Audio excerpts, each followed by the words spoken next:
Shalom sahabat yang baik hati, salam sehat selalu bagi kita semuanya. Marilah kita bersatu di dalam doa. Kasih karunia dan damai sejahtera dari Allah Bapa dan dari anaknya Tuhan Yesus Kristus kiranya menyertai kamu sekalian. Amin.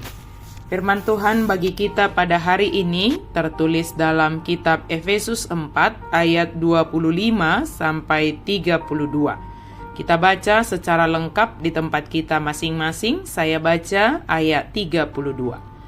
Tetapi hendaklah kamu ramah seorang terhadap yang lain, penuh kasih mesra dan saling mengampuni, sebagaimana Allah di dalam Kristus telah mengampuni kamu.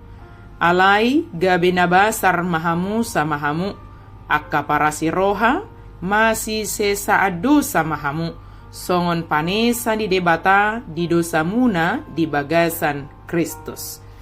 Hidup baru dalam kasih Kristus.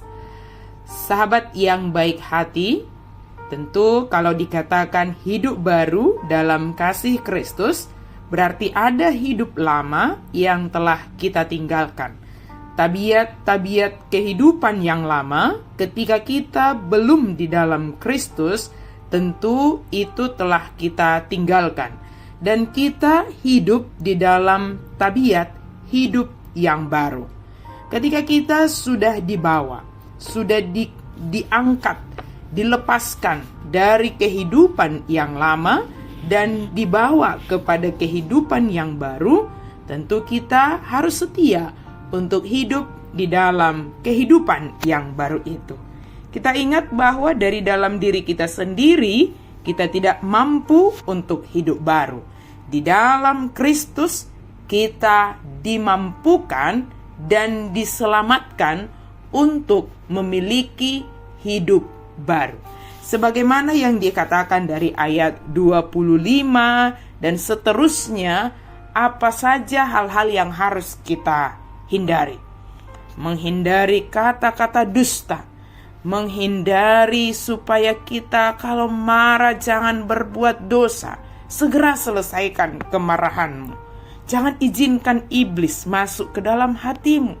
Tetapi biarlah Roh Kudus berkuasa atas hati dan pikiran kita, dan kemudian jauh kita dari segala kemarahan. Kita tidak dikuasai kemarahan. Ada hal yang harus kita hindari dalam hidup kita ini. Dan tentu ada hal yang dapat kita isi ke dalam hati dan pikiran kita, dan akan membentuk karakter kita masing-masing. Hal ini sesuai dengan keputusan kita masing-masing. Tetapi mari kita ingat, melalui cara hidup kita sesuai dengan apa yang kita isi dalam hati dan pikiran kita, maka kita dapat menyukakan Roh Kudus, tetapi dapat juga mendukakan Roh Kudus, jatuh begitu. Paulus memperingatkan kita untuk ramah seorang terhadap yang lain.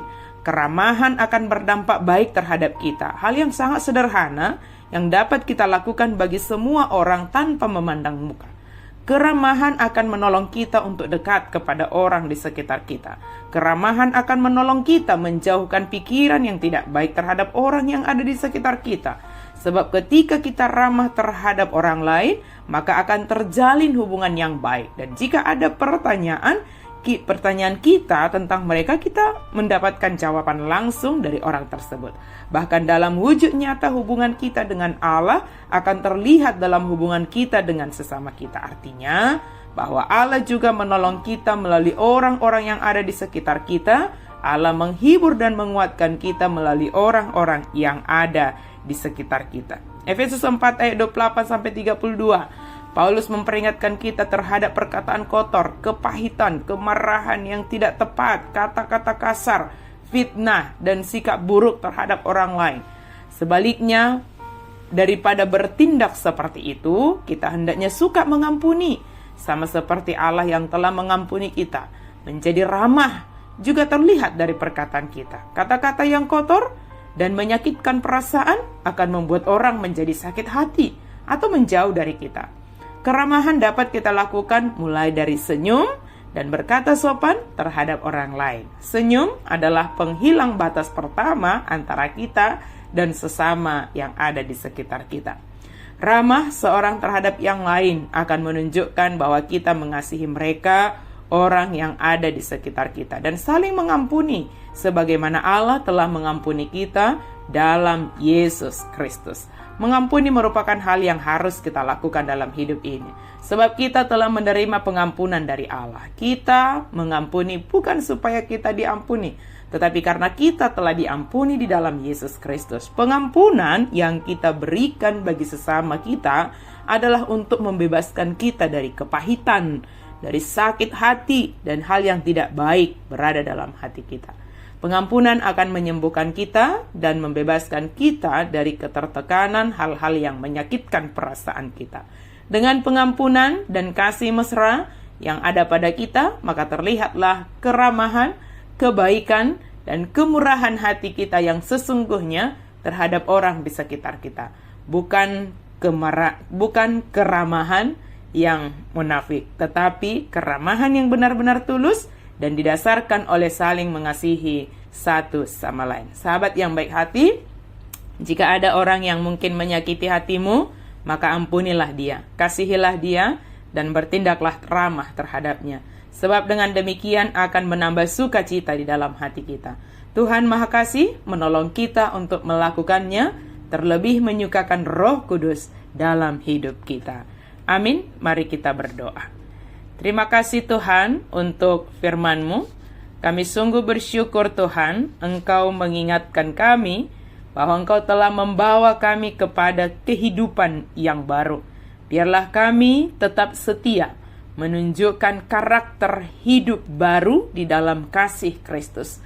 Ampuni kami Tuhan, jika kami tergoda untuk ingin kembali kepada kehidupan lama kami. Ingatkan kami untuk tetap setia hidup baru di dalam kasih Kristus, menunjukkan karakter yang seturut dengan kehendak-Mu, menyukakan Roh Kudus melalui totalitas kehidupan kami.